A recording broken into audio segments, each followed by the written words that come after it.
the rehab had sent a vehicle down to pick me up, and the rehab facility was in northern Pennsylvania, like up by New York, by like Syracuse. And it's a 5 hour trip. So they had somebody drive 5 hours down to pick me up. As soon as I get in the car, the guy says, well, we have to go to Baltimore to pick up somebody else who is also getting it into the program. So we drive down, we pick this guy up from the VA hospital in Baltimore.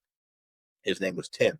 As soon as we picked Tim up, me and Tim start connecting, in the back of his car, and Tim is sharing some of his story with me. And he was a Desert Storm vet, and he had many, many years of recovery under his belt at one point, but he had relapsed, and he had ended up at the VA and found out that he had like end stage cirrhosis of the liver. So this was like, he had no choice. He felt he had to like make this work. So anyhow, right there, the 12 steps were kind of introduced to me because he was a big AA guy, and we pretty much talked, um, 12 steps for that 5 hour ride. He spoke a little bit about his time in the military, and, we shared a little bit of traumas and things, but a lot of it revolved around the 12 steps. And at this time, I still wasn't open to that idea.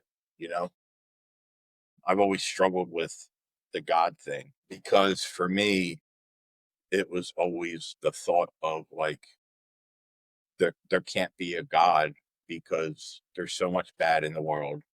My life has been so rough. It's that victim mentality of like me, me, me, me, me. If there is a God, he doesn't like me, you know? So in return, I don't like him. I don't want anything to do with this, right? But then when we get to the facility, they have a policy. We only get one 15-minute phone call a month. I mean, a week, pardon me. One 15-minute phone call a week to our family on Saturday. And in order to make that phone call, you had to attend morning meditation and the 12 step group every day of the week leading up to Saturday.